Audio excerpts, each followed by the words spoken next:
Welcome to The Explainer. Today, we're diving into a story you probably think you know, The Curious Case of Benjamin Button. But what you might not realize is that it's actually two completely different tales spun from one incredible idea. So just wrap your head around that for a second. It's this brilliant, totally mind-bending premise. It was first cooked up by the one and only F. Scott Fitzgerald for a short story, and then decades later, it was transformed into a massive Oscar-winning movie. But how each one tackles this idea, well, that's where things get really interesting.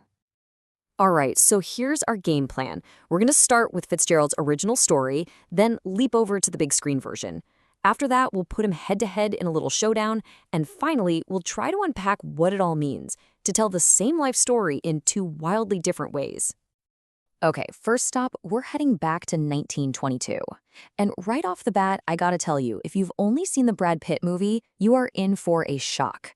Fitzgerald's original story, it's not a sweeping, tragic romance. Not even close. It's a sharp, witty, and honestly kind of bizarre satire about trying to fit into society's neat little boxes.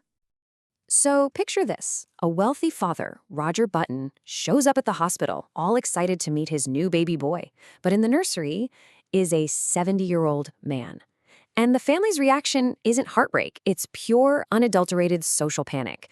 Their main concern is, oh my gosh, what will the neighbors think? But here's the kicker. While his entire family is losing their minds about appearances, Benjamin himself, he's totally unbothered. He just goes with the flow. You want him to play with a baby rattle when he's mentally 70? Fine. His only real friend is his own grandfather? Okay, cool. He just takes it all in stride. His entire life just becomes this series of absurd, awkward moments. He marries a woman mainly because she has a thing for older guys, but then he gets younger and he's just not into it anymore.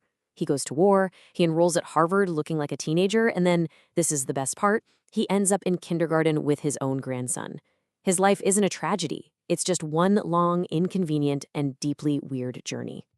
Okay, now let's hit the fast-forward button all the way to 2008. Director David Fincher takes that little satirical seed from Fitzgerald and grows it into something completely different. We're talking a massive, sweeping, deeply emotional epic about love, life, and loss. And you can feel this tonal shift from the very first scene. Benjamin is born on the exact night World War I ends.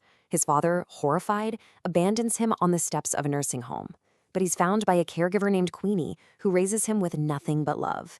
So right away, the story isn't about social embarrassment. It's about finding family and a place to belong. The movie's Benjamin lives a life that is anything but easygoing. It is packed with adventure, heartbreak, and enormous struggle. He works on a tugboat, he fights in World War II, but through all of it, his entire existence orbits around one person, Daisy. Their profound love story is the engine of the whole film, a far cry from the book's detached hero. The film does this brilliant thing where it anchors Benjamin's personal story to these huge moments in history. Being born on Armistice Day, serving in World War II, it makes his personal race against time feel grander, more epic, and deeply woven into the fabric of the 20th century. So let's put these two in the ring together. When you see them side by side, the differences are just staggering. It's an amazing look at how a single, brilliant idea can be sculpted into two completely different works of art. The biggest change really comes down to tone. The book is witty, it's clever, and it's basically poking fun at our obsession with age and social rules. The movie, though, is dead serious. It's a heartfelt, emotional meditation on huge things like time, death, and whether love can truly conquer all. And you really see this in the romance. In the book, his marriage is almost a joke, a temporary arrangement that just fizzles out. In the movie, the love between Benjamin and Daisy is the entire story. It's the beating heart of the film. This beautiful, tragic, unforgettable romance that defines both of their lives. Even the fathers are polar opposites. Book dad is just a symbol of social pressure, constantly embarrassed. But movie dad is a figure of deep tragedy and regret, a man who makes a terrible mistake and spends the rest of his life trying to find a way to atone for it, adding this whole other layer of emotional depth. And then there are the endings. Fitzgerald's is cold, existential, and lonely. Benjamin just fades away into nothingness, his memory wiped clean. The movie's ending, on the other hand, it will absolutely wreck you.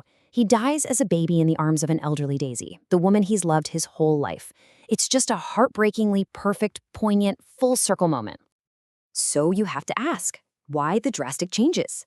What does this all tell us about the art of adapting a story?